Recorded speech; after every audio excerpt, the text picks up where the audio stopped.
gostaria de dar boas-vindas aqui ao Lélio Fabiano. Gostaria que você começasse, Lélio, se apresentando, falando da sua idade, da cidade onde você nasceu. A gente vai contar um pouquinho da sua história pessoal, profissional, do seu legado, da sua atuação como profissional do jornalismo e também como profissional da academia. Então, por favor. Luiz Henrique, boa tarde, obrigado. Saúdo aí o público que um dia estiver vendo esse depoimento, que é uma satisfação grande. Como jornalista, eu tenho um prazer de contar, de falar, de contextualizar muita coisa, né, Luiz?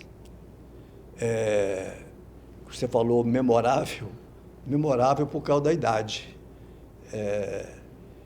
Eu costumo dizer que há um tempo na vida que você se torna memória. Eu tenho 86 anos. Eu comecei a ser jornalista, e sou até hoje, no ano de 1961, tendo saído de um seminário de formação eclesial para padre no seminário do Rio Comprido, Rio de Janeiro. Saí depois de fazer filosofia e parte da teologia e vim para Belo Horizonte, que aqui morava um irmão e minha família morava no Espírito Santo. Eu não podia ir para lá, que eu queria continuar meus estudos de alguma forma e queria ser repórter. Dentro do seminário, eu mudei de altar.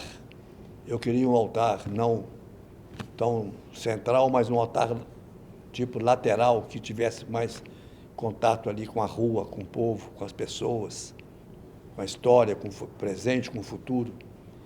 E eu sou de um tempo que a história do Brasil começou a se transformar. Eu estava no seminário quando o professor de Química, o Monsenhor Simeão, interrompeu a aula no curso da manhã para falar: acaba de suicidar-se no Palácio do Catete o presidente Getúlio Vargas. Então, daí vocês veem a minha história. 15 dias depois, eu estava no Binômio, um dos jornais com uma história mais pujante de Minas Gerais, que, aliás, eu quero relembrar aos alunos dessa faculdade, onde nós estamos fazendo a gravação, e ao Sindicato dos Jornalistas, ao qual eu tenho a honra de pertencer até hoje, de que o Binômio foi alvo de um TCC, de um trabalho de conclusão de curso muito recente, acho que no ano passado, 24 ou 23, de uma turma daqui. E é um trabalho excelente para se conhecer uma história de BH e a história do seu jornalismo, que é o Binômio, fundado por José Maria Rabelo e comandado muito tempo por Guy de Almeida, a quem eu rendo a minha homenagem, falecido no mês passado, e que eu considero o meu mentor profissional, de vida, de honestidade, de ética, e, de certa forma, muitos alunos me chamavam, na minha época, depois que eu saí, de pai da escola, porque eu tive a honra de ser chamado pelo Dom Serafim e fundar essa faculdade. Também, 10 anos depois de começar o jornalismo. E, logo depois de, nesse hiato, me formar no Instituto Francês de Imprensa da Universidade de Paris e ter vivido um dos in loco, pessoa certa, no lugar certo, na hora certa. Eu estava recém-casado, com um filho de 1 ano, morando na Rue de la Sorbonne, no Quartier Latin, quando eclodiu o movimento de maio de 68, que é um movimento que mudou o mundo, mudou muito a universidade, a escola, a formação acadêmica, a juventude.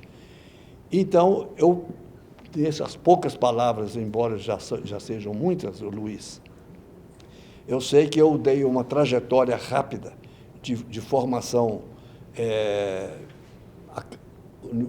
estudantil, acadêmica universitária, pós-graduada e de início da profissão. E tenho mais um orgulho de estar aqui hoje, nessa junção, nessa convergência do meu nascimento profissional, de um ser político, que todo mundo é um ser político. E houve uma coincidência muito grande, porque faz parte da minha história do sindicato ter sido da primeira diretoria da Casa do Jornalista, quando o presidente do sindicato e o criador da Casa do Jornalista foi o jornalista, falecido já há bastante tempo, mas que eu fui, Virgílio Horácio de Castro Veado. Então eu entrei para cá do sindicato através da casa. Muito bom isso, né? Entrar para o sindicato através da casa e vice-versa. E depois da minha história, eu militei no centro acadêmico da Faculdade de Direito, inclusive pela Guerra do Terço, Guerra do Terço, de nada de terço de rezar. Era uma guerra para que houvesse 1/3 dos estudantes nas congregações que dirigiam as faculdades, no Brasil inteiro.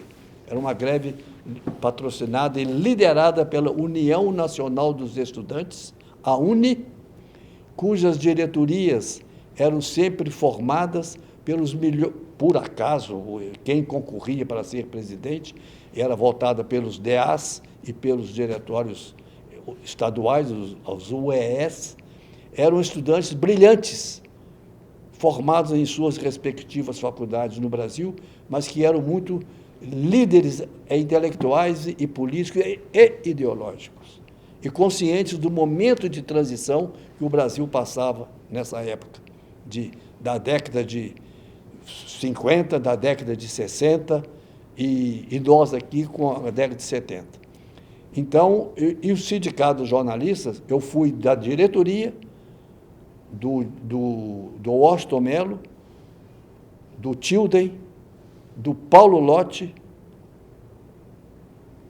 e fui candidato para suceder o Tilden Santiago, jornalista que faleceu também há poucos anos, e foi político mineiro, tornou-se, ele era ex-padre, ex-jornalista, e eu perdi por 67 votos para um colega brilhante, que é o Manuel Guimarães, formado na UFMG.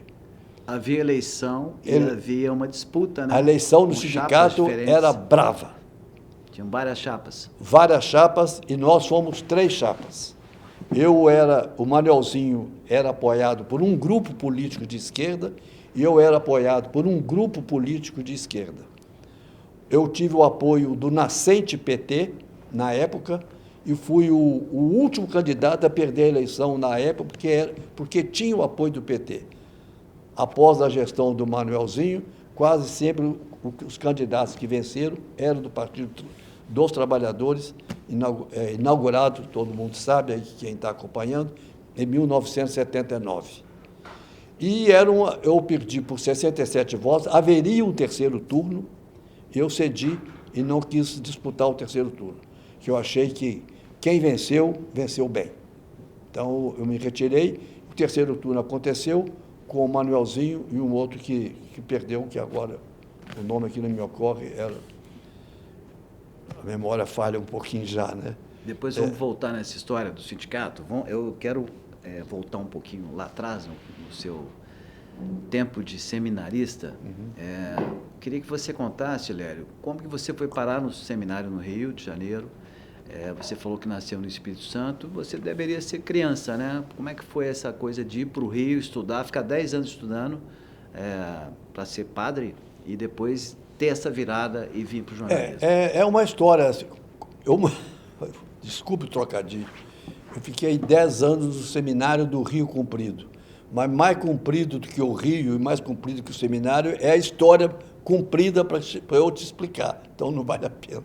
Mas era de uma família católica, família de 12 filhos, minha mãe ultra e supra religiosa, uma liderança católica na paróquia de Alegre, Estado do Espírito Santo, e ser padre na época era uma honra muito grande, era um privilégio para uma família católica, e a gente era criado muito dentro do sistema litúrgico, social da Igreja Católica. Então, a gente aprendia a ajudar missa, aprendia a responder em latim o introito, introibo ad altare Dei, ad ideum collectivicat et de juventude meo. O latim nunca me deixou, eu deixei todo o latinório, mas o latim está incorporado. Então, a gente ajudava a missa, era bonito, a gente não tinha aquelas batininhas vermelhas com sobrepelizes brancas, tocava aquela campainha na hora da consagração, era uma honra pegar aquela campainha e balançar. Então, era um ambiente, era igual ser jogador da seleção brasileira, quase, ou da seleção do seu estado, ou do time do seu time ganhar uma Copa Brasil ou um Campeonato Brasileiro. Então, fui, e estimulado, conduzido pelo meu ambiente católico, pela minha mãe, que queria muito ter um filho padre. E eu fui. E eu preferia não ir mais lá dentro, que há muita análise para você descobrir isso. E fui ficando. Houve uma época que eu gostei, eu queria ser um padre, porque foi a época do Papa João XXIII, a preparação do concílio, quando a igreja voltou a ser aquela igreja de Leão XIII, que deu o nome a esse Papa agora olha, o Papa... Leão XIV. Leão XIV, mas o nome de bispo que a gente até já esqueceu. Hã? Brevost. Prevost. Vou soletrar aqui demais, então o Leão XIV. Sim. Baseado no Leão XIII, que era o grande Papa pré-João XXIII. Antes do Pio XII, que foi um Papa uma posição duvidosa da Igreja Católica na guerra do nazismo, contra o nazismo, contra os alemães. Não vou falar nada, porque eu nunca... Mas tem essa zona cinzenta na Igreja Católica, que era de um conservadorismo atroz. A repressão sexual na igreja, eu vivia ela até se bobear, nós todos vivemos lá, até hoje, muita gente, muitos escaparam do rebanho. Mas, então, a gente ia... Mas eu quis ser padre uma época. E eu aprendi a ser padre. Mas um padre sociológico, um padre religioso que queria cuidar. Era a época que a Igreja Católica se abria, até pela uma ordem das vogais, Juventude Agrária Católica, Juventude Estudantil Católica, Juventude Independente Católica, Juventude Operária Católica e Juventude Universitária Católica. Eu era da JUC. A JUC precedeu um dos movimentos políticos contra a ditadura mais atuantes no Brasil, que era a Ação Popular. Eu fui da P, eu tive colegas presos, colegas torturados, colegas mortos. Rendo meu tributo aqui nessa presença a Joaquim Antônio Machado, da UFMG, a Antônio Carlos Mata Machado, também da nossa universidade, uma turma abaixo da minha, mortos pela ditadura. Eles não tiveram anistia, eles foram sacrificados, como muitas pessoas estão aí, que nós sabemos quem são. Então, eu faço questão de aproveitar essa oportunidade para falar isso. E eu quero falar uma outra coisa que você colocou, Luiz, e é um motivo de orgulho. O que é motivo de orgulho? Eu ter a minha idade e estar aqui falando, com entusiasmo, com vontade, com prazer, com tesão, com querer, mobilização. Eu tenho 86 anos, gente. É uma idade que quem chega nela com saúde, com fé no que seja, acreditando no que seja, em quem seja, não é aquela idade que você começa a esconder na idade madura, virou trintão, virou quarentão, ele é um cinquentão, ele é um sessentão, ou então você é uma criança que quer ser adulta, quer ter 18 anos para poder ir nos filmes proibidos, para poder dirigir um automóvel. E hoje eu estou numa idade, inclusive, que há maneiras de nós combatermos outras coisas, outros preconceitos. Nós somos de uma geração que lutou contra os preconceitos sexuais, os preconceitos de gênero, os preconceitos de cor, os preconceitos de raça. E hoje tem um preconceito novo. Eu virei preconceituável. Por quê? Por causa da minha cara, da minha fisionomia. O velho é velho. Velho não tem história. Aquele velho que você vê na rua, nós mesmos velhos, às vezes a gente olha assim. Eu escuto, vejo muito televisão, vejo muito noticiário. E chama a atenção de todos nós quando morre um artista famoso, morre um político célebre, morre um jogador tão jovem, ou não, morre aí quem está morrendo. Mas hoje nós morremos mais. Quem tem a minha idade morre mais. Mas, e quem... Eu fico prestando atenção, falo assim, fulano de tal faleceu, tal artista, tal, fez tantas novelas, morreu com 84 anos. Eu falo, nossa, viveu, hein? Eu já passei. Eu estou com a idade que meu pai morreu. Fiz esse ano. Ainda não tenho a idade que minha mãe morreu. Ela viu os anos 2000 e a infância inteira ela brincava com a gente, com a profecia de Nostradamus da época. De 1000 passarás, a 2000 não chegarás. Eu tive um colega jornalista, muito meu amigo, com quem trabalhou na minha empresa, na Lélio Fabiano, Erval Cruz Brás, foi diretor da Rede Globo, no Rio de Janeiro, e aqui fundador e diretor do Tempo, e reformulador do Hoje em Dia, uma história no jornalismo mineiro que precisa ser contada, na modernização do nosso jornalismo. O nosso jornalismo era tosco, era quieto, era devagarinho, quase parando. Como é que veio essa virada? Essa virada veio por uma geração que entrou para as faculdades, de uma geração de jornalistas que, por não ser jornalista, ou sendo jornalista, se fosse estudante de medicina, estudante de engenharia, estudante de serviço social, estudante de pedagogia, estudante de letras, o que seja, mas que foram se formando nesse país moderno, que se modernizava, mas modernizava sempre, cada vez mais dirigido em favor dos ricos, a custo do empobrecimento cada vez maior de uma população que até hoje. Esse tipo de contaminação do bem, da consciência de justiça social, foi contaminado. Nós, jornalistas, éramos que mais testemunhavam a realidade desse país, e até hoje. É muito difícil, eu queria até conhecer mais o chamado jornalista de direita. Eu tenho respeito, é isso, questão ideológica, cada um se forma, cada um vai ter uma consciência, cada um vai ter proposta de soluções. Mas quando a proposta de soluções é à custa da liberdade, é à custa dos direitos civis, à custas da opressão de uma classe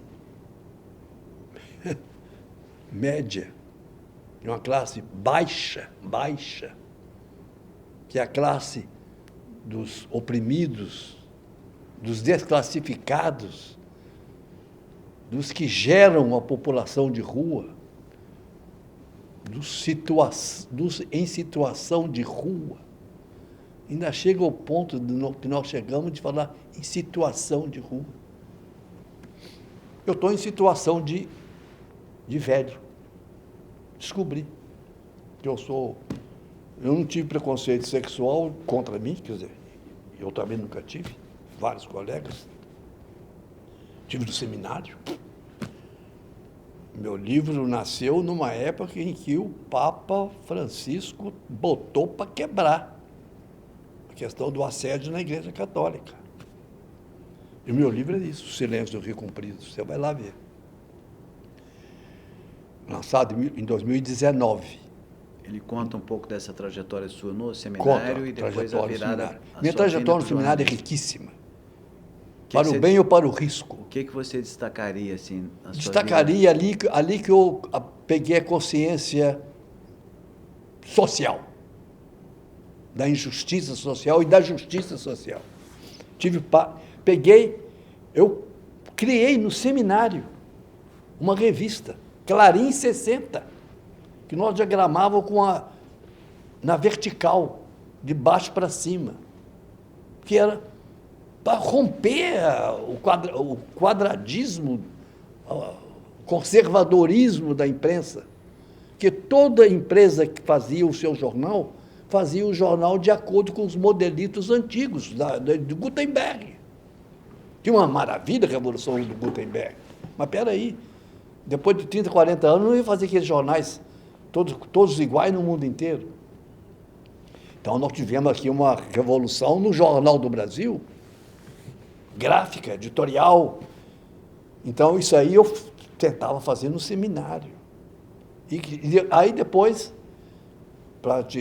no seminário, ali eu despertei para a sexualidade. Pela idade, eu fiz 14 anos, e o quê? 14 anos. Eu despertei para prestar atenção nos padres. Eu era bonitinho, pequenininho, magrinho, ppp. Opa, alto lá. Não teve. Mas eu vi que era.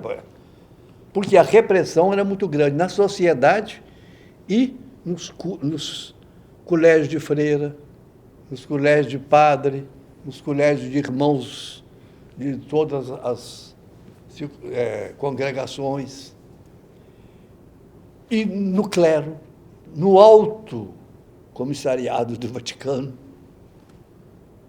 Está aí a história, que a gente não pode... Está em livros, está nas declarações do Papa.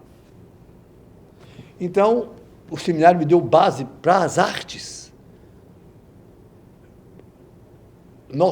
Eu criei no seminário, na época, eu e um colega, o Hércules, morreu logo depois, antes de se formar padre e antes de ir para o laicato.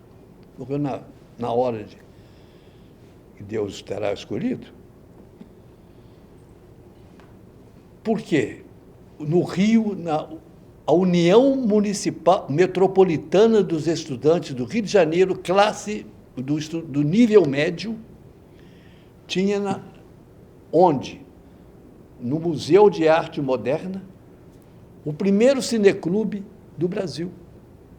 E um padre que me dava literatura brasileira para nós, que tinha sido formado em Roma, que trouxe a Roma do cinema, a Roma de Fellini, de todos os grandes diretores pré-felinianos e pós-felinianos, nós prendemos o cinema. E o cinema é uma arte revolucionária. Você se considera um revolucionário? Um idealista.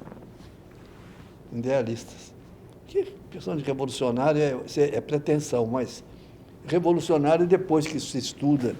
Agora, aqui nesse pedaço que nós estamos vivendo hoje, agora, Luiz, você fazendo essa entrevista, eu preguei uma revolução. Quando você foi diretor da PUC, conta um pouquinho. Quando nós fundamos aqui com a liberdade total que obtivemos, não foi concedida, mas foi obtida, foi conquistada, mas foi assentada pelo reitor, que era chamado arcebispo Serafim Fernandes de Araújo, logo tornado cardeal. Mas, no tempo, ele era bispo e arcebispo auxiliar. Conta essa história do Dom Serafim fazendo um convite para você fundar. Ele faz o convite quando eu chego da França, que eu era um estudante que tinha ido da JUC, ele conhecia. E a comunicação na igreja com com o Concílio Vaticano II, estava explodindo. A igreja viu que precisava se comunicar com a plebe ignara, com o povo. Então a igreja começou a despertar para o cinema. Eu tinha um cinema católico no Rio de Janeiro, não é cinema católico, um instituto para estudo de filmes. Tinha filme católico, filme social, tudo quanto é 15 bandas. Mas então ele me chama. Só que eu tinha vindo do maio de 68. Então eu vinha balançado. Com as ideias revolucionárias. Com as ideias revolucionárias do maio de 68, e eu estudava no Instituto Francês de Imprensa, onde no primeiro dia de aula os alunos recebiam com palmas de pé o professor. E depois que ele ia embora, batia esse palma porque ele tinha dado aula para nós. Nós rompemos com isso, que foi a hora da invasão de todos os campos da França. Deu no que deu. Depois foi uma grande revolução, o De Gaulle chegou, falou grosso e acabou. Mas as ideias ficaram. Então, as ideias ficaram, espalharam pelo mundo. Eu trouxe as sementinhas, plantei aqui. Revolucionário, porque eu peguei lá, ganhei uma semente e plantei aqui. Muito bem, é revolução agrária, revolução de sementes novas, de outro ambiente. Então, nós éramos aqui um local. Eu era muito pretensioso. Era um jovem metido a besta. Eu reconheço. Ousado. Muito ousado. Eu lembro de um negócio de sigla é importante, né?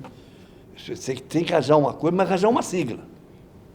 Eu arranjei uma sigla para o sistema de ensino. SAPAE. Sistema de aprendizado permanente do ensino acadêmico. Onde a avaliação de final de semestre, a semestralidade começou quando nós abrimos essa escola, nesse período. Que eu formei faculdade de Direito no regime acadêmico anual. Primeiro ano, segundo ano, eu formava no quinto. E depois inventou-se os semestres. Primeiro semestre, segundo semestre, oitavo semestre. Aqui se forma no oitavo semestre. E, quando eu inaugurei a escola, fui aprender o que era isso, como é que é a escola, como é que é a academia. Fui na UNB, porque eu tinha um colega de seminário e da França na UNB, Marco Antônio Rodrigues Dias, jornalista da Última Hora daqui, estudou no meu seminário, veio para cá, para Belo Horizonte, foi para a França, foi para a UNB. Eu estava seguindo esse caminho, seminário, jornal, França, sou chamado para a UNB, me enrolaram 6 meses, não pude ir. Por quê? Por causa da ditadura militar. O que havia no meu currículo do SNI, Serviço Nacional de Informações? Eu tinha dirigido por 6 meses o jornal do DCE, da UFMG. Junto comigo estava Afonso Romano de Santana, um dos maiores poetas brasileiros da modernidade, recém assim, de uns menos de 10 anos falecido. E, nesse jornal, eu escrevi uma matéria, no jornal do DCE da UFMG. Eu era do estudante de Direito, estava no 4º período. No golpe, eu estava no 64. Eu já estava há 2 anos de me formar e estava há 2 anos na escola. O FMG ali na Praça Afonso Arinos. Eu escrevi uma matéria que alguém me falou que o ministro da Educação, que chamava Suplicy de Lacerda, não é o Flávio Suplicy lá de São Paulo, não, chamava Flávio Suplicy, mas era o ministro da Educação do Castelo Branco. Não, Castelo Branco não, já era a junta militar. pula esse pedaço. Haja memória. Era da junta militar. E depois o Costa e Silva. Ele era ministro da Educação e era um cara paranaense. E alguém me falou que esse cara tinha uma história complicada de origem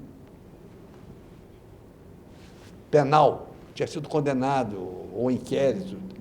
Eu vim aqui na Biblioteca Pública Estadual, aqui na Praça da Liberdade, aqui, né, lá, pesquisei jornais da década de 40 e tinha lá a história do inquérito contra esse ministro da Educação.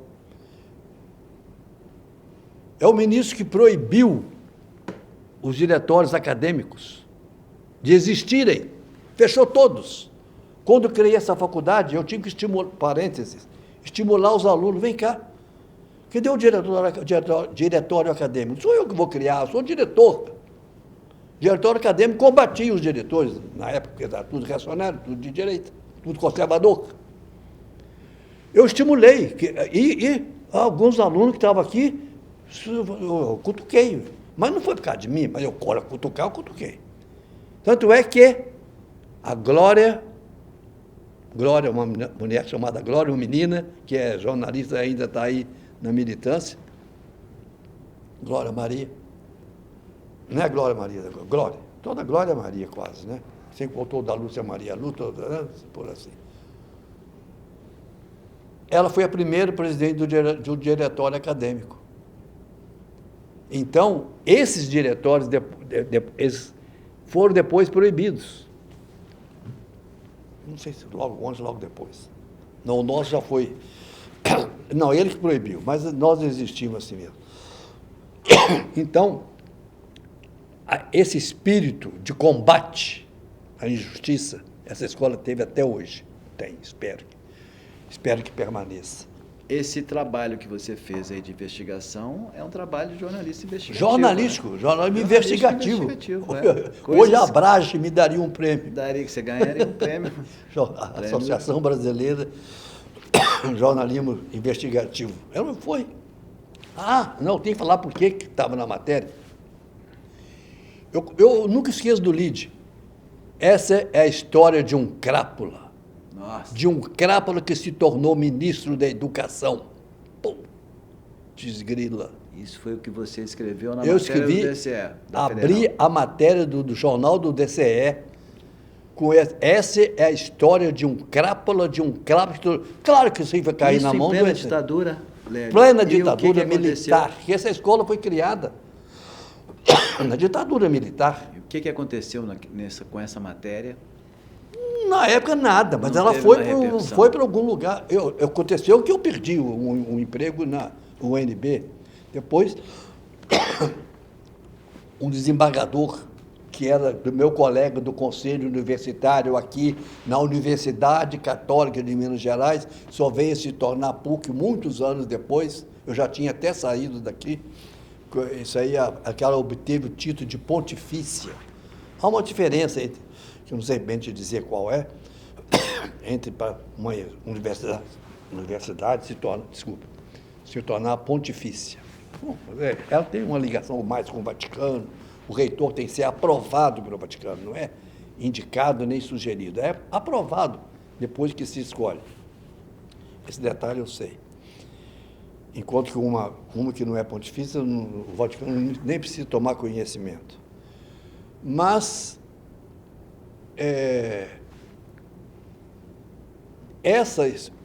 certo, colega meu no Conselho Universitário, um professor de Direito, que foi ser ministro da Educação, secretário da Educação, estadual, secretário estadual da Educação. Ele me chamou para ser um assessor dele. Fui proibido pelo DOPS, Departamento de Ordem Política e Social, ali na Avenida Afonso Pena. Até hoje o prédio lá está, local de tortura. Eu fui preso por algumas horas, quando eu era diretor.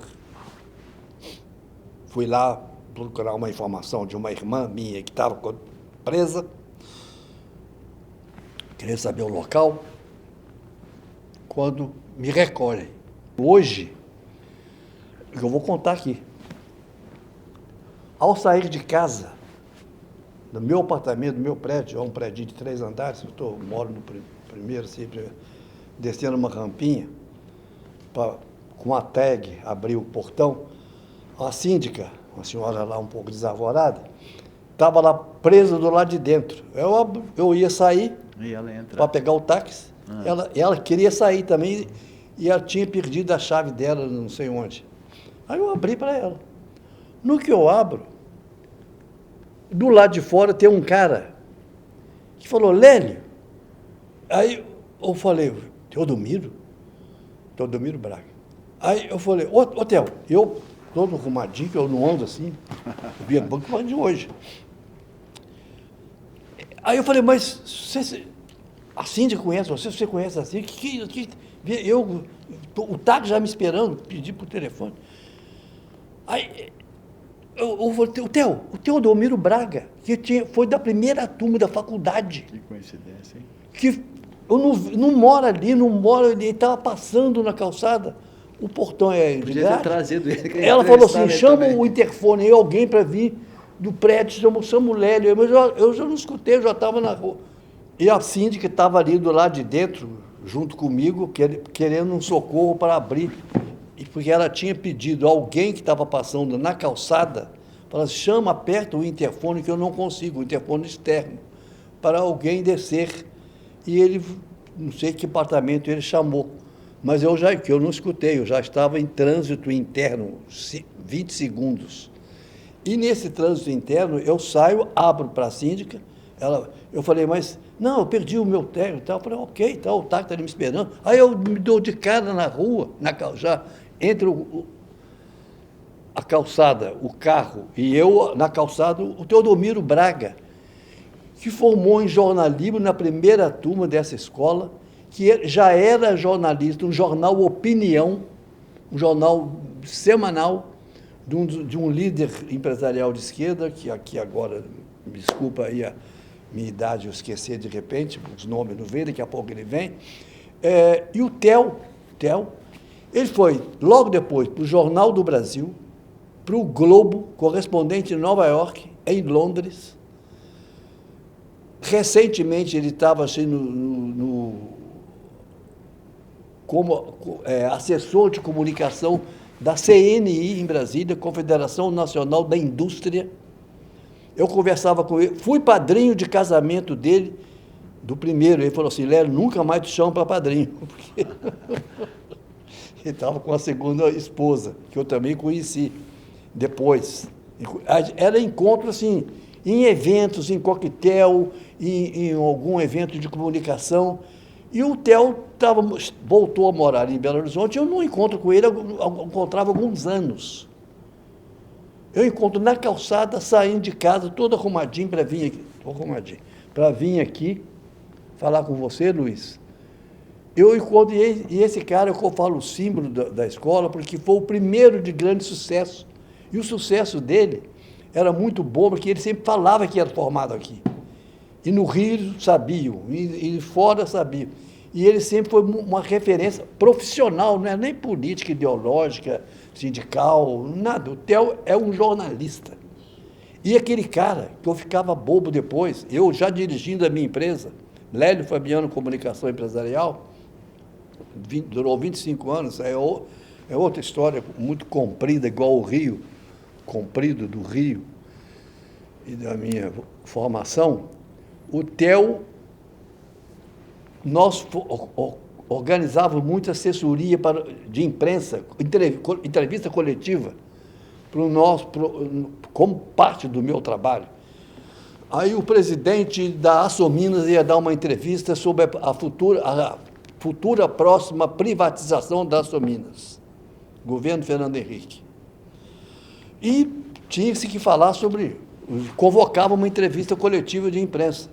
E parecia o correspondente, ele era da sucursal do JB, vinha a sucursal do Globo, vinha a sucursal da Folha, vinha o Estado de Minas, vinha o Tempo, vinha a Gazeta Mercantil, e todo mundo, em geral, era aqui lá no sindicato na Casa do Jornalista, na Avenida Álvares Cabral 400, doado ao sindicato pelo governador Magalhães Pinto. É bom que se frise também, politicamente, um dos disparadores do golpe militar, não nos esqueçamos, mas é outra história comprida. O Teodomiro via para as entrevistas coletivas. Ele ficava quieto, só notando. Não falava quase nada.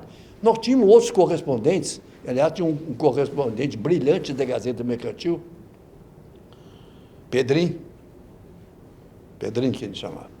Pedrinho era muito sintonizado, muito fino para falar, muito elegante, e fazia perguntas inteligentes, que eram até boas para o meu trabalho de consultor.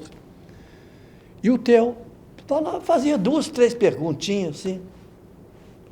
No dia seguinte, saía um texto brilhante no JB, ou no Globo, onde ele estiver trabalhando.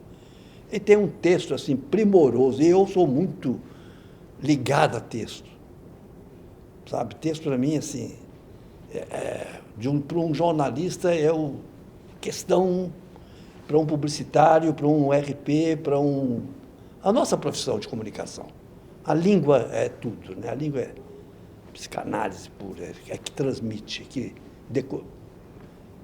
estabelece o relacionamento. E o Theo, hoje eu vi o Theo, falei, Theo, o que você está fazendo aqui? Não, desculpa, estou saindo, estou indo lá para a PUC, cara, vê se pode, nossa PUC, está lá, sindicato, uma promoção. Eu falei, gente, mas isso foi uma conjuminação de astro, porque 5 segundos depois eu não encontrava com o Theo não me via, eu não saberia dele, eu não ia tomar esse táxi, o táxi chegou rápido, se demorasse não ia dar em nada. Foi um encontro importante que pode resgatar foi assim. Algumas coisas. Aí falou, então, e o Theo já começando a envelhecer, o primeiro aluno da escola, eu com 86 anos, ele deve estar com... Se o meu filho mais velho, que era pequeno na época, está com 57, o Teodomiro deve estar com seus 60 e pouco. Além do Teodomiro, nesses 5 anos, nesses 5 anos que você ficou na direção... Sim, ele ficou do começo até o final. Quais outros alunos que você destacaria e realizações Olha, que você fez? Olha, eu não vou falar aluno, sabe por causa de quê? Muito. São muitos, né? Mas realizações... Eu falei o Theo por causa assim... Mas assim, olha, a nossa... É só para perguntar aí no mercado, vai no sindicato, pega as coisas... Vai em cada redação. Sim, o Teodomiro é referência. Quem? O Teodomiro o Theo virou uma referência que foi, eu vou falar assim, é uma referência não só pelo valor dele, sobretudo pelo valor dele, mas também por ser da primeira turma. Foi a primeira safra, que, sabe assim, formou, que a escola foi muito badalada ao ser criada. Mas aí é o meu lado publicitário. Eu sou o mais RP dos jornalistas. Assumo isso aí vaidosa e publicamente. E muito atento à propaganda.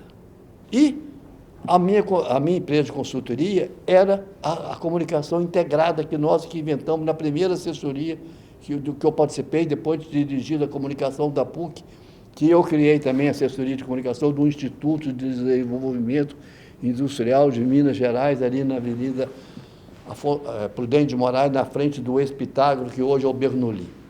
Tem um prédio ali abandonado, que é naquele triângulo ali de 3 ruas, que está sendo... E era um prédio novo. Eu trabalhei 9 anos ali. Antes de criar a Lélio Fabiano, saí para criar a Lélio Fabiano.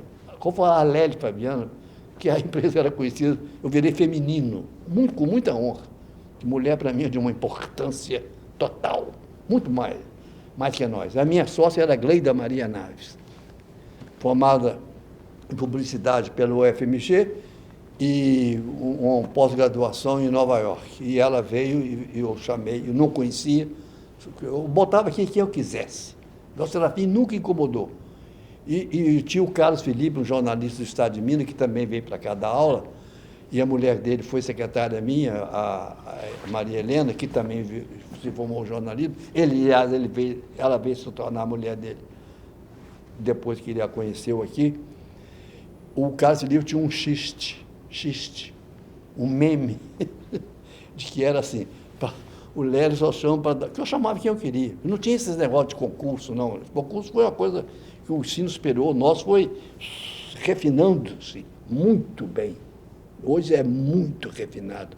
O ensino universitário brasileiro tem muita coisa. Só não progrediu no salário dos professores. Piorou. Mas eu quero dizer o seguinte, de que o Carlos Felipe falava a seguinte frase: para dar aula na comunicação da PUC, tem que ter sido de esquerda e seminarista, ele brincava lá, ou não sei o que mais. Mas, então, nesse sentido, e nós tivemos, tanto é que comigo trabalhou muito ex-aluno, e muito ex-aluno nosso foi para dar aula onde? Na UFMG. Fábio Martins, Paulo Bernardo Vaz, está vendo? E a minha memória é muita gente. Os que eu não citei, me desculpe. Porque a questão de nome é uma coisa que vem e é igual o vento, né? Bate e leva. E qual foi o momento que você decidiu sair da PUC para criar a Lélio Fabiano? Não, eu já tinha saído da PUC. Depois que eu fui que eu deixei a faculdade, deixei para o Antônio Fausto Neto, que era um jornalista que eu conheci em Paris e que eu o levei para o Instituto Francês de Imprensa, que defendeu a tese dele. Depois hoje ele é um pós-doctor. É um cara cheio de livros de comunicação e muito conhecido aqui da geração de professores da década de... Ele me substituiu de 76 até 80 e tantos, aí depois veio uma geração de diretores, dirigentes, chefes de departamento. Não era departamento na época, era faculdade.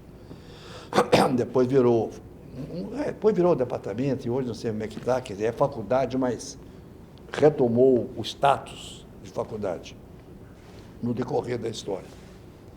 Mas o Antônio Fausto Neto dirigiu, depois ele voltou para o exterior, aí foi outras pessoas.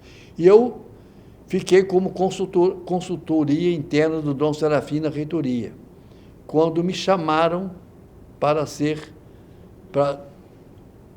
queriam nomear um consultor de comunicação nesse órgão, um profissional, porque eles estavam necessitando e me chamaram. Eu fui, eu já estava com a minha missão quase considerada cumprida, topei, criei essa assessoria, chamei 2 ex-alunas minhas, a Lila como da minha equipe de publicidade, a Maria Carmen, a minha equipe, na minha equipe, como relações públicas. Encontrei lá o Nilceu Martins, que era do estado de Minas, que até hoje, que foi até a vida se aposentá-lo como jornalista, é muito meu amigo, um jornalista respeitabilíssimo, foi editor de primeira página no estado de Minas. Então, eu sempre trabalhei nessa trindade sacra da comunicação, na formação acadêmica dos profissionais de publicidade, de RP e de jornalismo. E depois, que na minha época não tinha e que floresceu, essa belíssima árvore do digital, que não é mais árvore, é uma floresta imensa, boa, irrigada, sofisticada, que me penitencia até hoje, né? Que eu sou aquilo que, assim como nós temos o analfabeto funcional, que mal sabe ler e escrever, eu sou da geração dos analfabetos funcionais digitais. E não é que eu abandonei essa luta, mas eu não dou mais conta. Humildemente, tem coisa que eu não dou conta. E como é que você vê essa relação? Não, eu redijo maravilhosamente bem com os dedinhos, aliás, nunca... Você escreve ainda seus textos no teclado? Teclado, nossa, é claro. Claro hoje, né? Mas você domina o básico da internet sim, pouco mais do que não, isso? Esse básico sim, mas sempre, É terrível.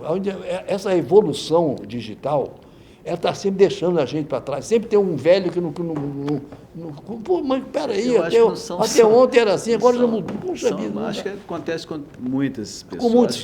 Porque a velocidade é muito rápida. Como é que você rápido. vê essa questão, já aproveitando que a gente entrou nessa seara, o jornalismo praticado hoje com o jornalismo do seu tempo nas redações dos jornais, que você não contou ainda, vai ter que contar para a gente. Pois é, Luiz, que pergunta... Aquele lugar horroroso que eu vou falar aqui, uma frase. É a pior frase que eu acho. No jornalismo moderno, não é do jornalismo moderno.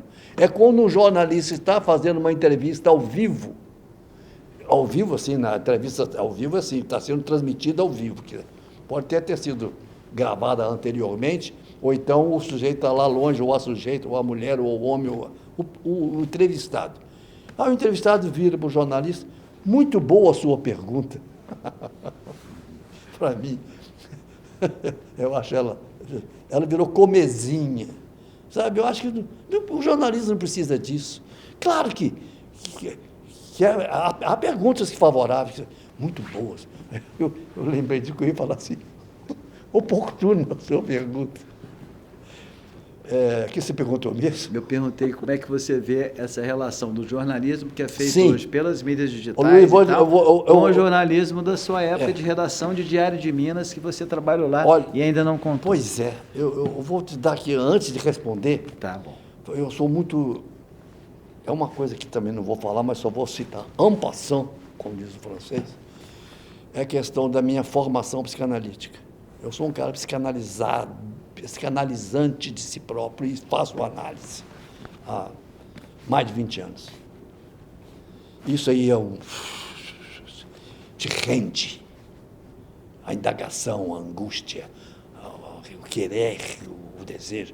Eu vou te responder com uma, porque a análise é muito importante, a metáfora e a metonímia. Vou te responder com uma metáfora. Uma coisa que responde, sem responder exatamente, mas depois eu volto para vir no que é. Eu fui diretor aqui, fundador e diretor, de 1971 a 1976. Inaugurei em fevereiro com os alunos, que eu comecei março, abril, fevereiro, março, abril. Eu fui diretor 5 anos e 2 meses. De 71 a 76.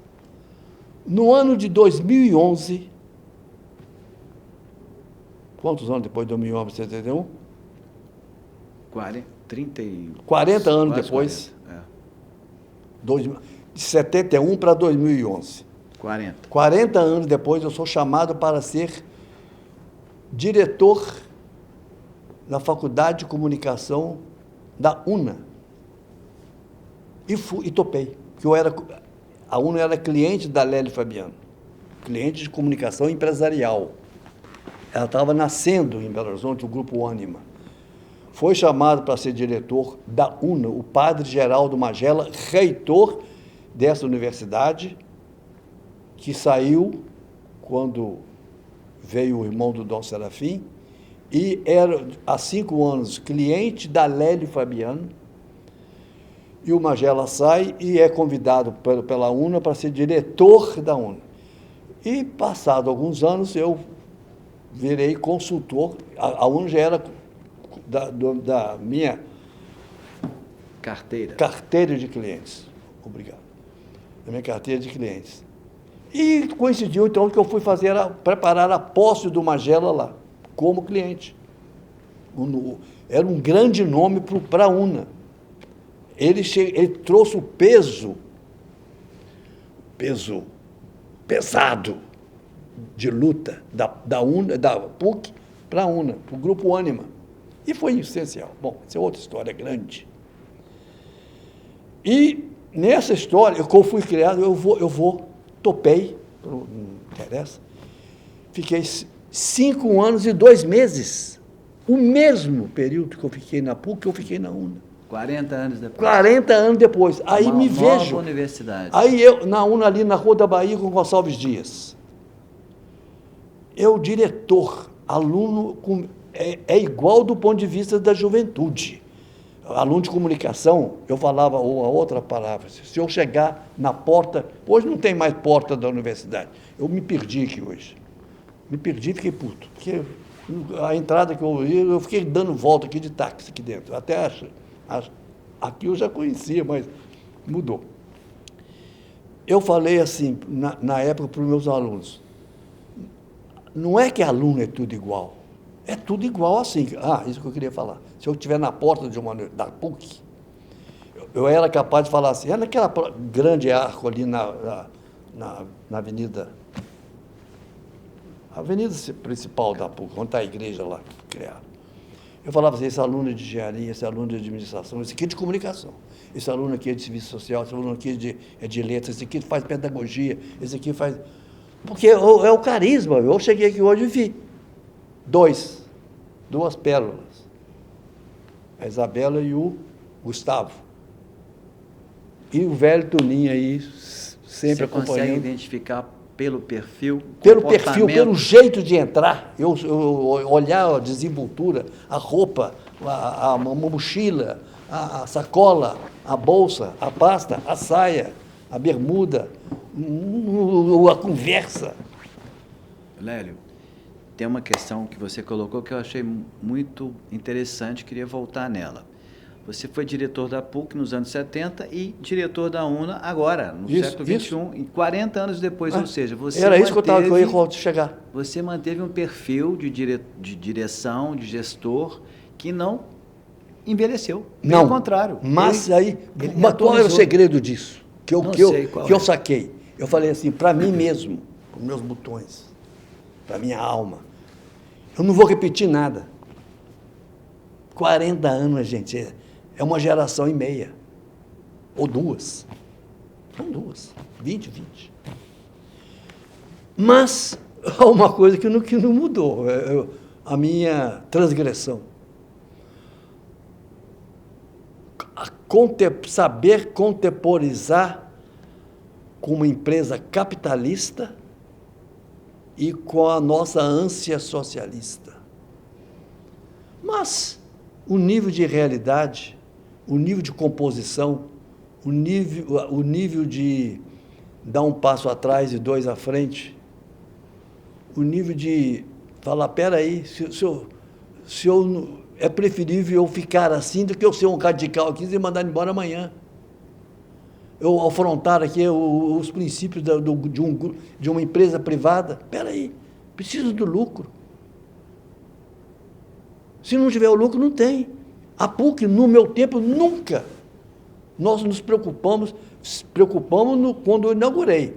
Falei, eu não posso criar essa faculdade sem fazer chamar a atenção. Por quê? Eu estava vendo já a USP aparecer. A USP aparecer, como eu falo, aparecer midiaticamente. A PUC do Rio aparecer midiaticamente, pela economia, pelos estudos, pela classe, pelos professores, pela sociologia, pelos livros publicados. Aí eu simplesmente, já por indução, intuição, formação futura, a faculdade foi anunciada por todos os veículos de comunicação, anunciada previamente. O Estado de Minas dava matéria, eu dava entrevista, eu ia nos pré-vestibulares, nos cursinhos pré-vestibulares que se chamavam. Tinha o Promove, até que o Promove virou uma faculdade.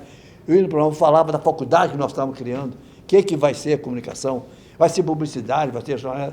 Então, ela foi anunciada. Quando eu fui chamar o Alberico Souza Cruz, diretor da Veja, em Belo Horizonte, que depois veio a ser diretor de jornalismo nacional da TV Globo, no Rio de Janeiro. Nacional. Ele passou por aqui, vindo da Veja. Eu fui chamá-lo, porque aqui eu botava os melhores profissionais que existiam no mercado. A minha pretensão e botei, como docente. E o Alberico, quando chamei, você pode ser professor nosso de jornal? Ninguém entendia. Eu falei, Lélio, o quê? Essa faculdade, essa badalada que está sendo falada aí nos jornais? Falei, Alberico, eu sou o diretor. Você. E o Alberico topou. E o Marco, o jornal Marco, que atenção, quem é dessa PUC aqui, desse curso, foi criado nessa oportunidade, pelo Teodomiro e seus colegas e pelo Alberico Souza Cruz, que faleceu há 2 ou 3 anos, cuja filha é uma da segunda da escalada do Jornal Nacional hoje, que foi colega da minha filha lá em Paris, lá em Nova York, numa universidade particular lá. Então, eu fiz isso, quer dizer, agora, tudo eu convocava uma assembleia na UNA, como convocava aqui. Chamava os alunos, eu dirigi 10 formaturas. Olha, você quer coisa mais sacal do que uma formatura acadêmica para os amigos irem assistir uma formatura? Ai, gente, tem que formatura hoje. É um saco, aquela solenidade, aqueles discursos de sempre, do Paraninfo. Aqui não, na UNA, nossa formatura era uma festa, era um desenrolar, e na UNA, aqui na PUC, e na UNA também eu fiz isso. Meu discurso era louco. Eu não lia. Eu não... Que é isso? Ler discurso? Aos pais, aos nossos alunos. Esse rame-rame. Gente, eu tinha que...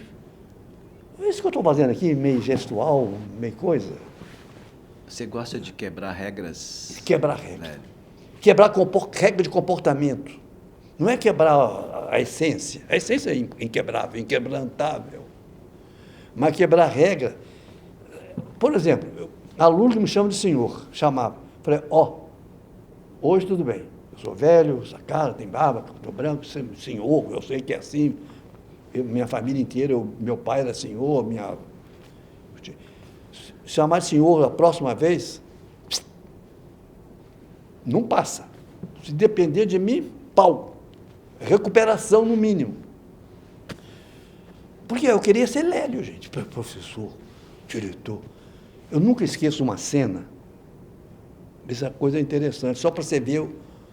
Bom, eu respondi com a metáfora, o que você quer, mas é uma outra cena muito interessante. Toda noite, a primeira e a segunda turma, primeiro semestre, segundo semestre, tinha uma turma ali, nós íamos beber cerveja. Aqui tinha o famoso, o meu chama Toninho, o Toninho está aí? Não sei. Tá, Toninho. É um bar que tem aqui, o famoso bar que todo mundo ia. Aquele bar aqui do Cabral. Quincas. Que foi fundado praticamente pela turma da comunicação, mas tinha um outro na Barroca, que eu ia, que era perto da minha casa. Você ia com os alunos? Total, toda noite, beber, cerveja. Isso aproximava o diretor dos As alunos. mesas, quem queria, então a mesa era sempre 10, 5, 9, 4, 5, mas, depois daquela noite, sabe, sempre era assembleia, começo, eu era novo, eu tinha 32 anos. E nós íamos beber. E um dia, um dos alunos da terceira turma, não era a segunda, não. Acho que era a terceira. Ele está no meio dos alunos, ele era novo. Falou assim, quem é aquele barbudinho lá que fala, não para de falar? Era eu. Aí o cara falou, é o Lélio, o diretor da escola. O cara caiu para trás.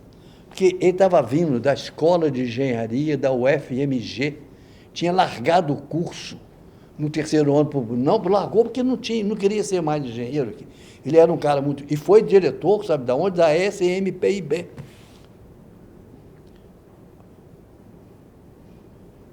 Ele é o F da... Não. Eu errei, SMPIB não tem F.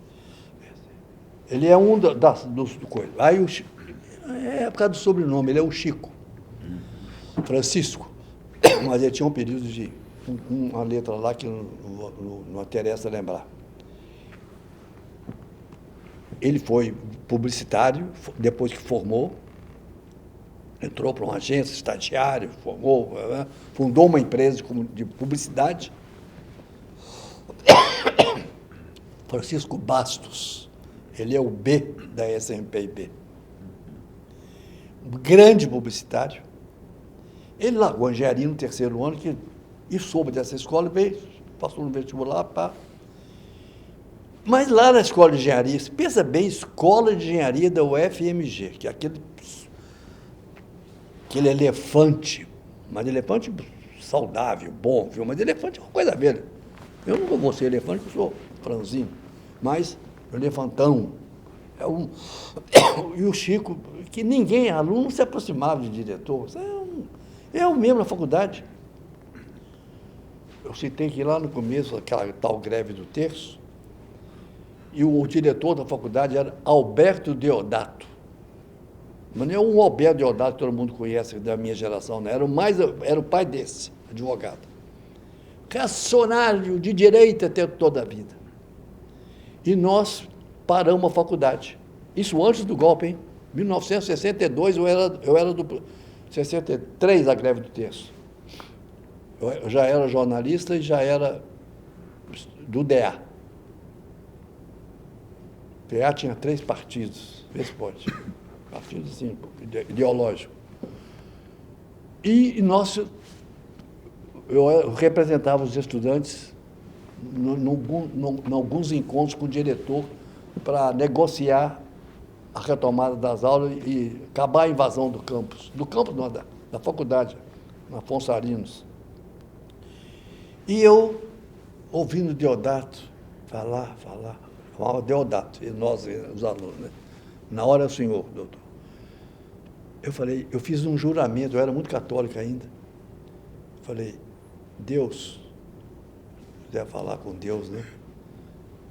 Eu juro nunca ser um reacionário na vida, ser como ele. Ele era um bom homem, mas me horrorizava o grau de conservadorismo do homem, sabe? Aquele advogadão antigo, velho,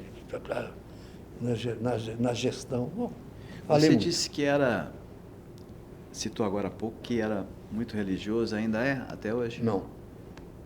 Depende do que é religião. O que mudou? Eu gosto de responder as coisas sempre com metáfora, de novo. Uma das piores perguntas que me fazem, pior assim, de difícil resposta, de impossível resposta, mais do que difícil. Quando fala assim, porque eu falo assim, você acredita em Deus? Eu falo, porra. Primeiro, eu falar que não acredito, quem sou eu? Assim, Deus, se eu creio, se eu não acredito, que ridículo. Por outro lado, eu acho mais ridículo do que uma possível resposta, e está vindo cada vez mais isso aos borbotões, que, aliás, contrariando um dos mandamentos da lei da igreja, não tomarás o seu nome em vão. O que mais é tomado em vão hoje é o nome de Deus. O jogador de futebol eu já não suporto mais. Foi Deus que criou, foi Deus que ajudou, foi Deus que fez foi Deus que me ajudou, Deus que me deu. Eu falei, gente, e os adversários, Deus fudeu. Aquele desastre aéreo, que um avião em Curitiba, Santa Catarina, arrebentou, matou os passageiros, 5 ou 6 ou 7, né? Não foi matou habitante, uma casa do avião, só tinha um morador, e o cara, Deus que me ajudou. Eu falei, gente, 20 mortos e você viveu e foi Deus. E os 20? Então, jogador de futebol, agora o Sub-17 já faz. Deus ajudou, sabe assim, então, eu acho assim, agora, o que não muda, para mim, é você ter exemplo e ser exemplo. Eu era de uma família muito católica, pai e mãe, missas domingo e tudo. Minha mãe era muito pregadora da fé, da igreja e tal. Não era pregadora, assim, igual algumas religiões hoje, que fica ali aquela... Mas a minha mãe era ela verbalizava muito as coisas da igreja, os mandamentos, com seu jeito materno, carinhoso, afetivo. Fui para o seminário por causa dela, ela que mais impulsionou a vocação. Mas o meu pai nunca falou, é assim ou assado. Eu tenho 12 irmãos. Eu ponho a mão no fogo. 5 já morreram. São 7. Pelos 11 e por mim. Da questão da honestidade. Honestidade de caráter, de compreensão, de trato, de respeito, de ética. Então, você acredita em Deus? Eu acredito na ética. Então, Deus é ética, eu acredito. Deus é carinho, o famoso Deus é amor. Eu sei a frase em latim, ubi caritas et amor Deus ibi est. Onde tem caridade e amor, Deus é isso. Agora, amor é amor sexo, é amor de carinho, é amor de respeito, é amor de respeitar o outro, é amor de escuta. Pô, você quer sempre falar, você quer ter sempre razão, ou esse cara só fala besteira, ou o mundo é dividido em bons e maus, entre istas e esses istas, istas e istas. Nos Estados Unidos, na França, aqui. Agora, isso não significa que eu vou perder meus princípios, a minha ideologia, meu partido, na hora de votar, na hora de achar quem é que está. Ora, essa questão assim, da formação, respondi à questão religiosa. Eu fui, durante muitos anos, de acreditar assim, violento, mas eu li um livro muito bom, Richard Dawkins. O título do livro é um calhamaço, é um biólogo famoso americano. Deus, um delírio. Agora, você pode ler Deus, um delírio de diversas formas. Você vai ver um filme, você pode falar assim, nossa, esse filme é delirante. Ora, você pode falar assim, esse cara está delirando. Então, depende de que existe o lado de cá, o lado de lá, o lado de cima, o lado de baixo, o lado de dentro, o lado de fora, o lado esquerdo, o lado direito, e a vida é cheia de lados. Lélio, vamos falar um pouquinho agora do seu lado jornalista. No Diário de Minas, que você trabalhou, eu queria que você falasse um pouco da sua trajetória nos jornais e veículos que você trabalhou. Olha, para ser muito honesto, eu trabalhei muito pouco no campo de batalha. Por quê? Eu fui seminarista. Eu trabalhei como jornalista na frente, na batalha, prático. Vamos dizer 6 anos. 5 para 6 anos. Depois fui para a França estudar jornalismo, mestrado, defesa de... Eu tenho a minha dissertação de mestrado o alcance social e político da informação no Brasil. Eu comparei 3 jornais franceses, Le Monde, François e Le Figaro, com o Estado de São Paulo, o Globo e o Estado de Minas. A questão da política da internacionalidade com o esporte. Foi interessantíssimo o resultado. Então, eu sempre estudei, sempre fui atento às boas práticas, às inovações, às reformulações gráficas, de uma importância imensa. Os jornais mudarem do tamanho estándar para virar o tabloide. A Folha só. O Estado de Minas. Quando você pensava o Estado de Minas virar tabloide? O Estadão também virou, né? Ou não? Não sei. Acho que sim, ou não. No tempo que eu não compro o Estadão. Eu vejo ele eu assino os jornais, alguns deles, versão digital, claro, né? Que não vou ficar comprando jornal, mas... Na Lélio Fabiano, eu ficava a manhã inteira lendo todos os jornais principais. São Paulo, Rio e BH. Aqui do Diário do Comércio ao Estado de Minas. No Rio, do Globo ao Valor. É o nome que foi fundado pelo Globo e Folha.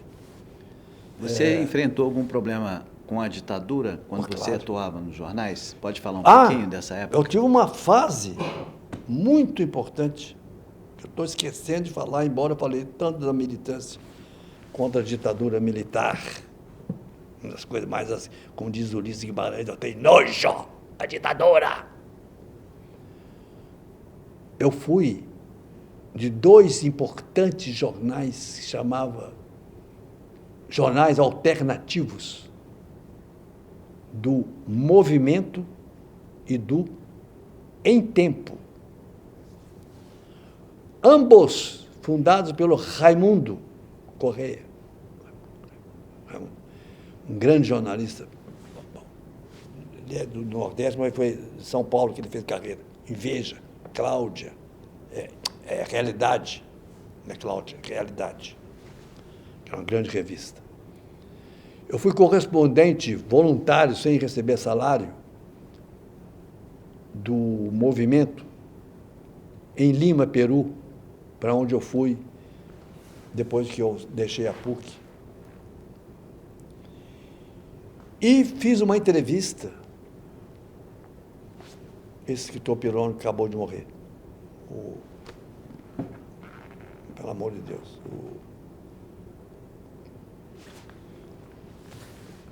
O autor de A Catedral, Casa Verde, Vargas Llosa. Sim. Vargas Llosa, grande escritor. Eu entrevistei o Vargas Llosa no Peru e mandei a matéria para o movimento. Eu escrevia muito sobre a Revolução Peruana, que era uma revolução que você não sabia se era de direita ou de esquerda. Mas as matérias, peguei o auge da censura militar nas redações, que foi aliás, a Faculdade de Comunicação foi criada em pleno AI-5. O AI-5 de dezembro de 68. Menos de 3 anos depois, 2 anos e meio, nós estávamos criando essa faculdade em fevereiro de 71. Deu 2 anos e pouco. E peguei, então, no Peru, a censura militar apertou na ditadura depois de 68, depois do AI-5. E durou até 79 na abertura política. E os militares tinham, em cada redação tinha um cara para censurar as matérias e tirar. Foi a época famosa que o Estado de São Paulo e os jornais publicavam uma poesia na primeira página, que era o espaço de uma matéria tirada na hora de fechar o jornal, e tacava a poesia. As receitas de bolo do JB. Eu posso estar trocando os veículos. Um publicava receita de bolo, o outro publicava poemas, poesias. Quando você lia aquilo, era uma gozeira que o jornal dava na ditadura. Falei, aqui uma matéria que não foi, que tinha assuntos proibidos. Então, no Diário de Minas, que foi o único jornal diário no qual eu trabalhei, Diário de Minas. Não, tive uma passagem rápida no jornal também. Aliás, eu acho que todos os jornais que eu trabalhei foram fechados, menos JB. Diário de Minas foi, Binômio foi, o Correio da Manhã foi, o Movimento foi, o outro foi. Então, e o Diário de Minas, eu estava lá em 64 eu estava lá, 63. E no dia do golpe eu estava na redação, de noite. No dia do golpe, 31 de março de 1964. O golpe evoluindo amanhã, o dia inteiro. E eu era pauteiro, eu ia de manhã e fazia pauta. Eu era editor de pauta, para um nome bonito hoje. Na época era pauteiro. Eu distribuía, fazia a pauta do dia, distribuía para os jornais, para os repórteres nossos. Trabalhava no JB até mais tarde, da tarde até a noite, até a hora de fechar. Então, voltava para o Diário de Minas para ver. Nesse dia eu voltei. Tinha trabalhado de manhã. E ali a gente acompanhou à tarde e a noite inteira o final do dia do golpe. E que era assim, a televisão brasileira estava começando, tinha começado já, uns 3, 4 anos, essas transmissões, era preto e branco, as televisões eram pequenas, mas cada redação tinha uma TV, então a gente acompanhava, toda a casa já tinha uma TV do vizinho ou a própria TV, né?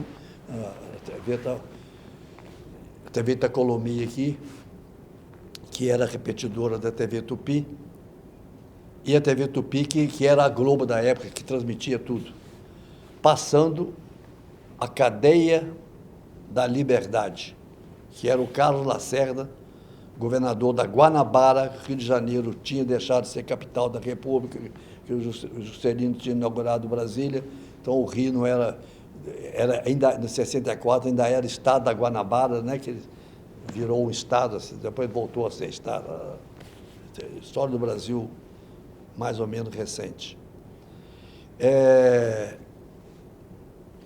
E o Brizola comandava a rede da legalidade via rádio, a partir de Porto Alegre. E os dois.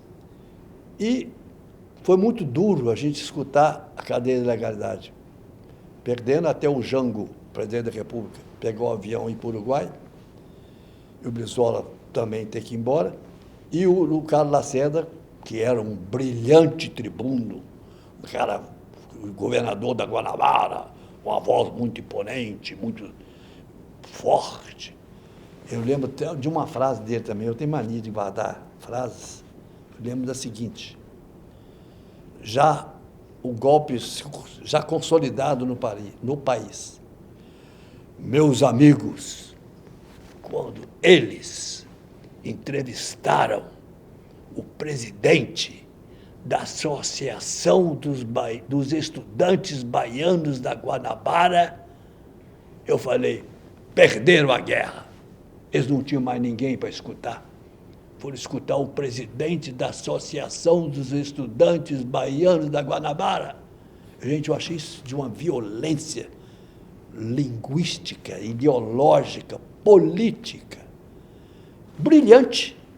Como jornalista, eu reconheço. O cara ele usou uma metáfora.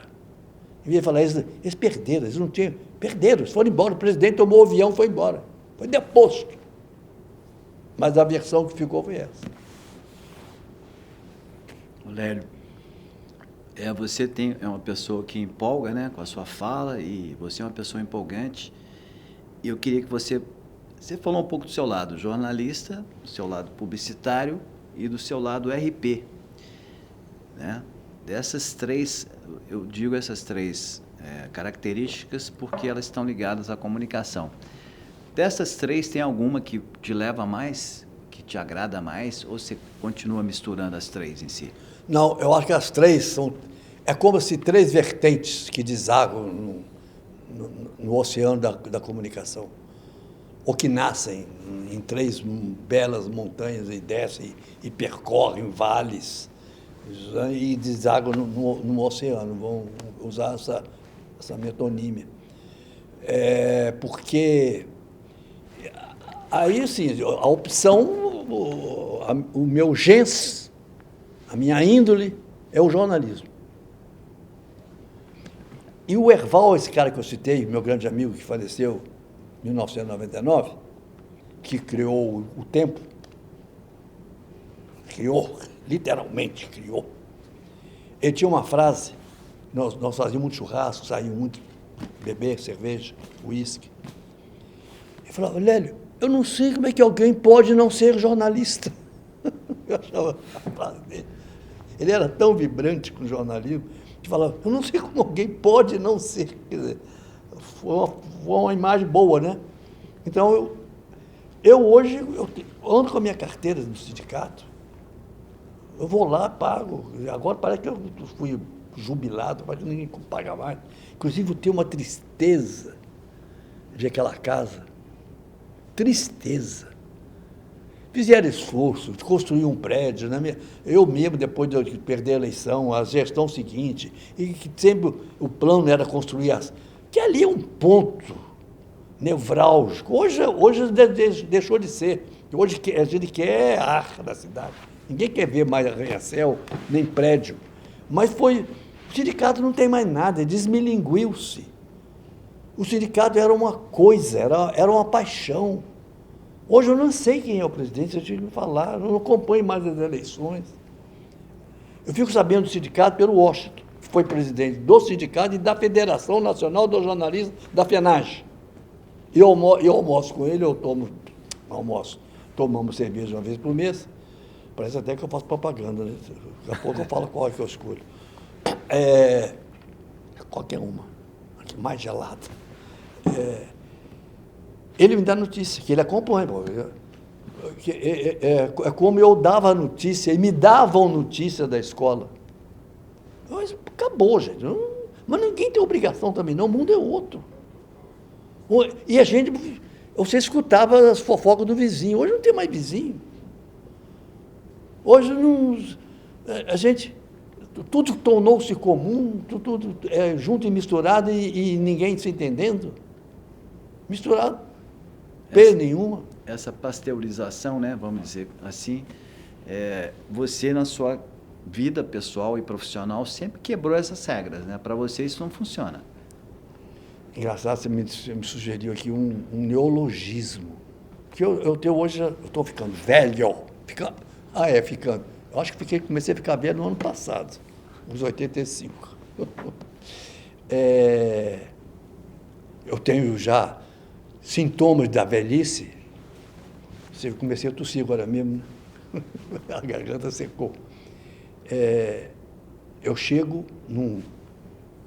para chegar mais lá. Tenho que tomar cuidado. Um dos sintomas que eu tenho é da audição. Eu escuto bem, estou escutando tudo, mas eu confundo, eu escuto trocado. Você falou pasteurização. Eu entendi criando um neologismo. Pasteurização. Pasteurização é uma coisa, mas eu entendi teorização. Isso é uma teorização.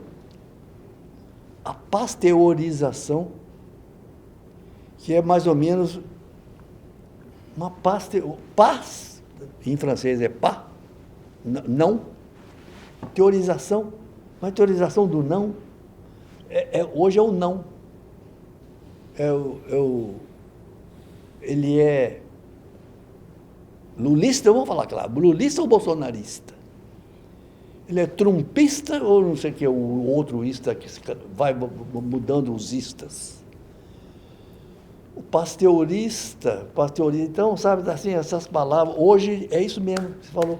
É tudo a mesma marca, tudo igual. Tudo tudo igual, tudo diferente, tudo nada. Então, é um pouco triste você não ter distinção. Não, há uma distinção. E distinção é uma palavra ótima.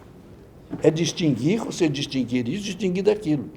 Os cursos de comunicação de Belo Horizonte são muito bons. Há uma multiplicação de cursos, mas é preciso fazer uma distinção entre alguns cursos.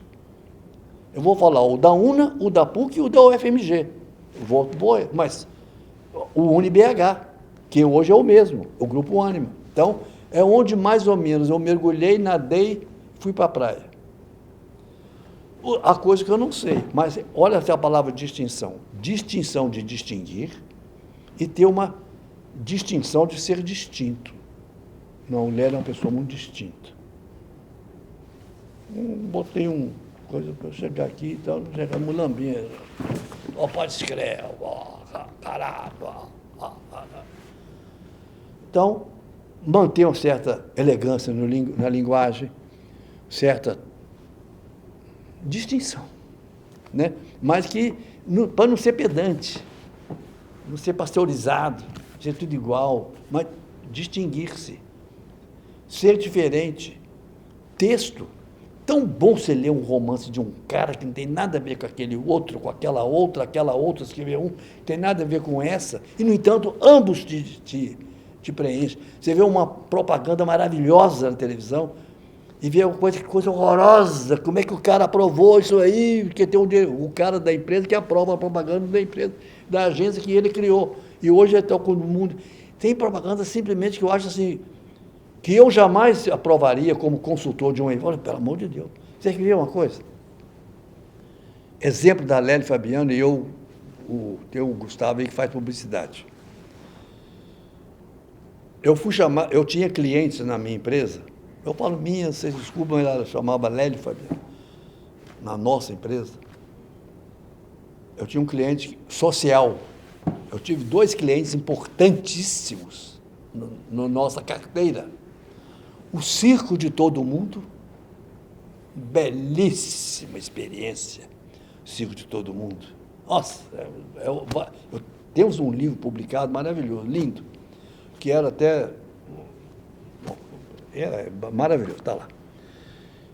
E o Hospital da Baleia. O Hospital da Baleia é um hospital privado, é até ligado ao grupo BMG, a diretora até hoje é a Tereza Guimarães, um hospital que atende 99% dos seus clientes do SUS, privado, atende SUS, privado, atende um SUS do governo social, né?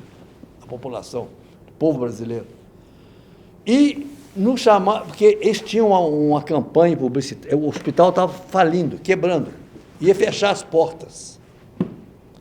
Eu falei, mas vem cá, a propaganda do Hospital da Baleia, até então, era de uma agência de propaganda, que eu não sei qual é, e me desculpe se eu estou dando um exemplo que eu não concordava. Salvem o Baleia. Eu falei, ô Tereza, salvem o Baleia. É que esse trocadilho do... Não vou falar que é feio. Trocar do ilho. Salve, porque baleia, quando eu falo salve, porque está morrendo mesmo. Salvem as baleias era um ditado, que as baleias estão era uma espécie, não sei se continua sendo, uma espécie em extinção, que nem aqueles macaquinhos, que nem os passarinhos, aquelas ararinhas azuis. As ararinhas azuis são lindas, mas estão em extinção. Aí a baleia tinha... As baleias tinham essa coisa, salvem as baleias, muito legal. Agora, pegasse salvem as baleias, só porque o hospital chama Hospital da Baleia, não tem nada a ver com a baleia lá no Rio, tem a ver por causa do desenho de uma baleia de montanhas de Minas, daí que, uma ideia meio doida, mas era isso. O hospital tem mais de 50 anos, mais de 60, pela conta. E eu falei, Tereza, não vamos esquecer isso, salve a baleia, calma, vamos fazer coisa positiva. Aí pusemos baleia na sociedade, nas pessoas de fim do trato, um jantar com society, para as pessoas verem baleia, aí contribuírem, e trocas, e visitas, e matérias positivas, e casos importantes. Pegar o outro lado, né? Porque senão aqui é negócio. Eu lembro até que quem fazia muito isso era um diretor do Cívita, da Veja. Ele criticava muito essa criatividade, que eu mesmo já caí nela. Você pegar uma palavra e jogá-la na propaganda de outra, fazer metáfora. Então, quiser. Mas peraí, há coisas boas e coisas péssimas. Às vezes funciona e às vezes não. Às vezes funciona, às vezes não. Às vezes assim, mas pim! Você dá um som na hora que ele transversa, olha o acorde. Você lembra de alguma campanha, alguma frase de efeito? Você falou que gosta de guardar frases, né? Você lembra de alguma campanha na Lélio que eu não lembro, não. Super legal? Mas eu lembro de um publicitário da escola. Escola aqui, Faculdade de Comunicação da PUC. Um trabalho, tínhamos um professor muito bom. Tudo que eu falo, que eu quero citar, o nome na hora parece que foge pela porta. De publicidade, que dava aula de publicidade, que eu tinha chamado. E os alunos estavam na aula dele fazendo um trabalho em grupo. Que negócio de professor faz muito trabalho em grupo? Porque dali, trabalho em grupo é um trem danado, viu? O professor não preparou a aula, vou dar um trabalho em grupo. Porque ele não preparou a aula. Eu já fiz isso. Não deu tempo de preparar a aula, eu vou dar trabalho em grupo. E os alunos... Mas é bom, porque o trabalho em grupo é uma coisa importante. Mas aí, os alunos estavam fazendo um trabalho em grupo que ele tinha dado, mas muito inteligente. Ele não fez por causa do trabalho em grupo, não. Ela fazia parte. Criarem um anúncio durante a sala de aula, durante a aula de 45 minutos. E era uma propaganda, e tinha que criar um slogan para uma casa, uma ONG, na época nem se falava ONG ainda, Organização Não Governamental, mas era tipo uma ONG que acolhia moças pobres que se engravidaram. Era uma casa que atendia meninas jovens, solteiras, casadas, que gravidez não desejada, né? Ou estupro, vítimas. E os alunos lá quebrando a cabeça para dar. Aí eu era diretor, percorria a sala, olhava, porque a turma trabalhava em grupo, andava, olhava, os alunos falaram qual era o tema. Aí me perdoe, o nome me escapou. Eu falei assim, a casa é permanente, os problemas não. Eu dei esse slogan na hora para o aluno. Ô Lélia, aqui nós estamos querendo arranjar um nome, era um nome para casa, como é que ia chamar a casa? Ou o slogan da campanha, que do EP da Rosário. Eu falei assim, a casa é permanente, o problema é permanente, a casa não precisa. Quer dizer, então, o problema da gravidez, então, na época, é até hoje, das crianças, das meninas violentadas, das mulheres que são pobres, que pobre engravida muito, porque na época, sobretudo, não tinha orientação sexual, como evitar filhos, a igreja não deixava, então o problema é permanente. Então a casa está aí. Mas então eu mesmo criei algumas, eu lembro de uma para uma seca horrorosa que estava tendo, não chovia nessa cidade. E eu estava fazendo um cliente nosso que tinha a ver com a região de, como é que chama essa cidadezinha ali, simpática? Macacos. Sei, uma mineradora, cliente da Lélia Fabiano. Eu tive muito cliente de mineração, viu? Adorava o buraco. E falava. Ignorância pura, viu? A gente tem ignorâncias passageiras, felizmente, que não são eternas. E eu fiz uma propaganda assim, porque era diferente para ela, para chamar atenção para a relação dessa empresa com a comunidade. Eu fiz assim, Santa Bárbara, São Jerônimo, orai por nós. Você conhece Santa Bárbara, São Jerônimo, o que é? Ainda mais que a minha mãe falava muito isso. Quando dava uma tempestade, a gente implorava para Santa Bárbara, São Jerônimo. Eles são padroeiros das tempestades, não sei por causa de quê, não. Nunca soube. Preciso até ver só botar no Google que eles vão te falar.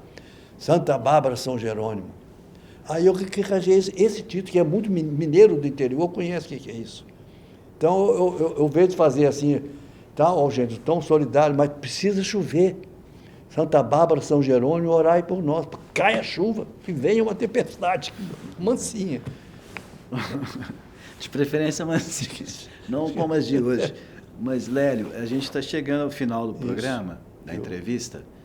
Eu quero te fazer mais uma pergunta, claro, que é: qual é o seu legado profissional e pessoal para quem está te assistindo? Olha, é muito seria muita petulância eu deixar legado. Mas eu tenho, assim, eu gosto de fazer frases, e quem está começando a estudar, quem está iniciando um curso, fala o seguinte: se não tiver paixão, esquece. Esquece. Ninguém faz jornalismo sem paixão, cara.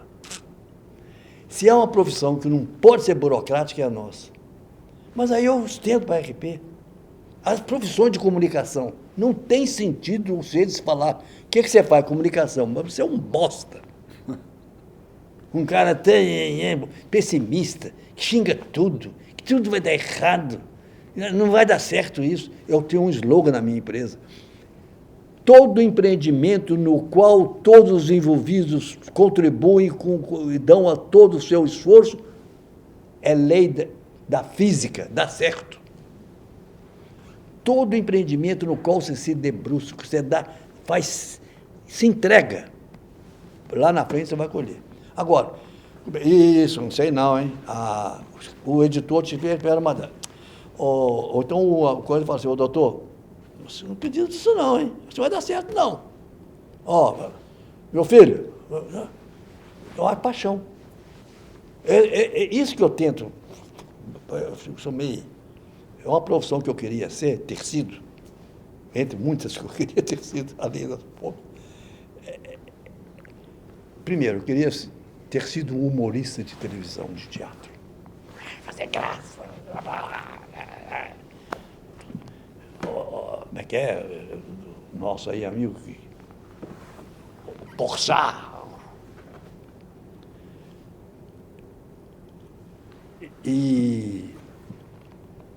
E a questão de verbalização. Se você me visse no tempo de seminário, meus discursos de formatura, eu queria mobilizar aquela família. Cara, vocês estão formando estudante de comunicação de 4 anos, valeu a pena. Olha, se o cara chega em casa, aquele mau humor todo, sofrência absoluta, não dá, quer dizer, mas é origem. É origem, assim, sei lá o quê. Por quê? Eu mesmo estaria mais do que cansado com a minha idade. Esse velhinho, ele é um chato, pode ser. Mas vão se lembrar que aquele chato fala pra cacete. Fala assim muito, direto, fala demais.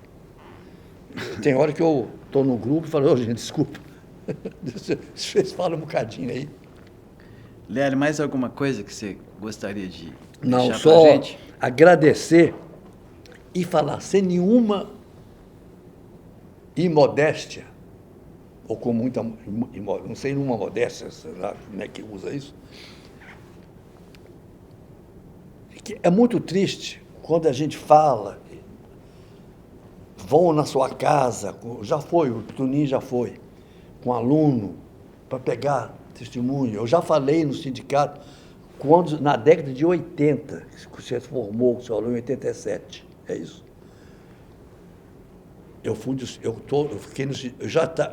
Já tinha tido mais de 20 anos de sindicato. Então eu já era velho, sindicalista.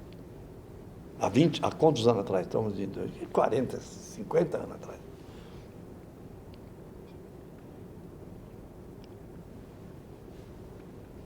Eu lembro, inclusive, foi uma época em que tinha aquela campanha. Eu fiz uma matéria para o Jornal do Sindicato. Nessa mesma época, depois de não sei quantos anos, eu dei um depoimento sobre a história do sindicato. E eu contribuí muito no jornal que o sindicato tinha, que até recentemente ele teve, você vai lembrar, como é que chamava? Jornal do Sindicato. Entre nós? Mensal. Não. Entre nós aqui. Ele era quase... Pauta, não. Pauta é o Pauta. É o Pauta. É o Pauta. Pauta. Que era ótimo. E na época, Belo Horizonte começou muito, isso década de 80, essa pichação de muros. Hoje ainda tem muito, né? Tem muito. Muro está branco. Eu fiz uma matéria, até fotográfica, contratei algum, junto com um fotógrafo sindicalizado, que era assim, tirado de uma metáfora também, por quem os muros falam. É um filme, né, que tem. Eu fiz o título da matéria era isso, por quem os muros falam. E até hoje, isso vale. É quase assim, não é datado. Tem coisas que são datadas. Então, a paixão não é datada.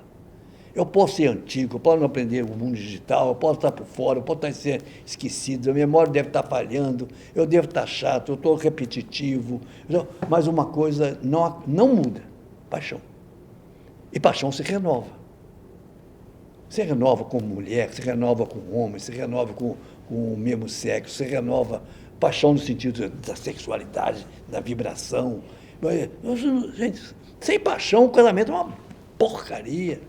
Sem paixão os seus filhos são chatos. E você é mais chato do que ele ainda. Pai, não te aguento, mas está certo. E tomara que você não me aguente mesmo. Você depois você criar e virar gente. E eu também. Quer dizer, então, é isso. Quer dizer, eu vim para cá hoje, cara, eu falo com motorista de táxi para caramba. Eu só ando na frente. E falo do começo ao fim. Mas por quê? Não, eu escuto também, evidente, mas nós vemos dialogando. Sempre aprendo. Sempre o motorista de táxi tem uma história ambulante na cabeça dele. Se alguém falar alguma coisa, ele pum, vem e a gente complementa.